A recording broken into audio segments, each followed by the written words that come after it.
It's 2 a.m. You wake up to the smell of smoke. You open your door and the hallway is filled with black, choking haze.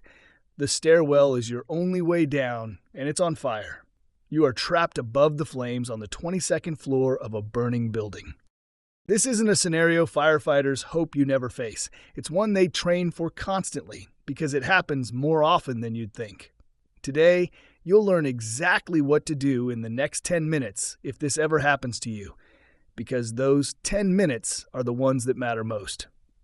First, understand your situation. In a high-rise fire, the single most dangerous thing isn't the flames, it's the smoke. Smoke rises through stairwells, elevator shafts, and gaps around doors, and it kills far more people than fire itself.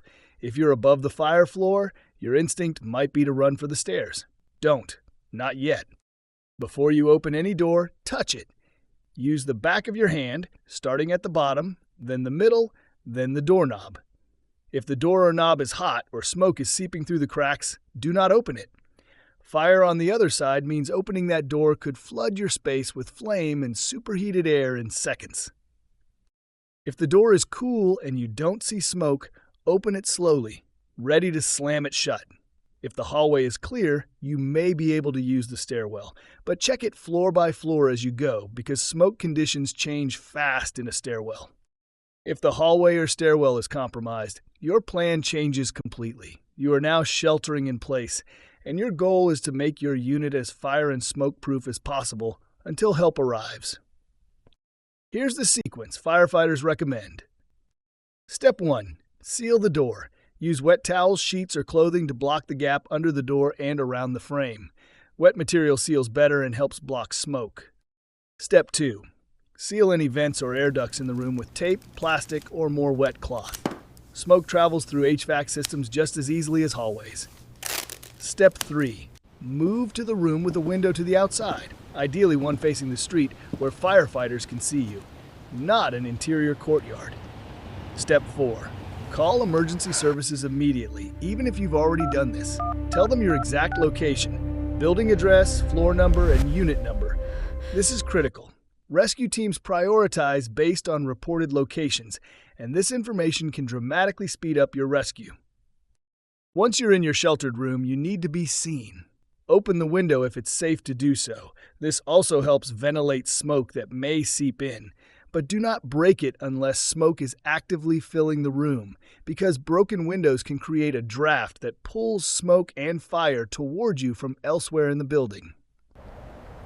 Hang a bright-colored sheet, curtain, or piece of clothing out the window. At night, use a flashlight, your phone's flashlight, or even the screen of a phone to signal. Wave it steadily. Rescue teams and helicopters are trained to look for exactly this kind of signal on upper floors. If you have a working phone, stay on the line with emergency dispatch if possible. They can relay real-time updates to the fire crews about your condition and exact position in the building. Smoke is hot and it rises, which means the cleanest air in any room is always near the floor. If smoke starts entering your space despite your sealing efforts, get low, crouch, or crawl. Breathing through a wet cloth over your nose and mouth can filter out some particulates, though it won't block carbon monoxide, so this buys you time, not total protection. If you have bottled water, use some to keep your seals wet. Dry towels stop working. If you're with family or neighbors, stay together in the same room. A single, well-sealed room is far easier to protect than multiple weak points across a unit. And resist the urge to panic run for an exit you already ruled unsafe. Every fire death investigation shows the same pattern. People who stayed put in a properly sealed room survived far more often than those who tried to push through smoke-filled corridors. A few things to never do in this situation. Never use the elevator. Elevator shafts can fill with smoke instantly, and power failure can trap you between floors. Never attempt to descend using bed sheets or improvised ropes from a high floor. This is a dramatic movie trope, but in reality, it's one of the leading causes of fall deaths during high-rise fires. And never break a window as a first response. Once broken, you can't control airflow into your room anymore, and a sudden gust can pull fire toward your position from elsewhere in the building. Only break a window if smoke has become immediately life-threatening and you have no other option to breathe. The best time to prepare for this is long before any alarm sounds. Know your building's floor number and unit number without thinking. You'll need to say it fast under stress. Keep a flashlight and a whistle by your bed. Know where your nearest 2 stairwells are, not just one. And consider keeping a simple fire safety kit, a battery-powered flashlight, a dust mask, and a roll of tape in an easily reached drawer. High-rise fires are frightening, but they are also survivable, especially when you understand that staying and sheltering safely is very often the smarter move than trying to escape through smoke. Stay calm, seal your space, signal for help, and wait for the professionals trained to come get you.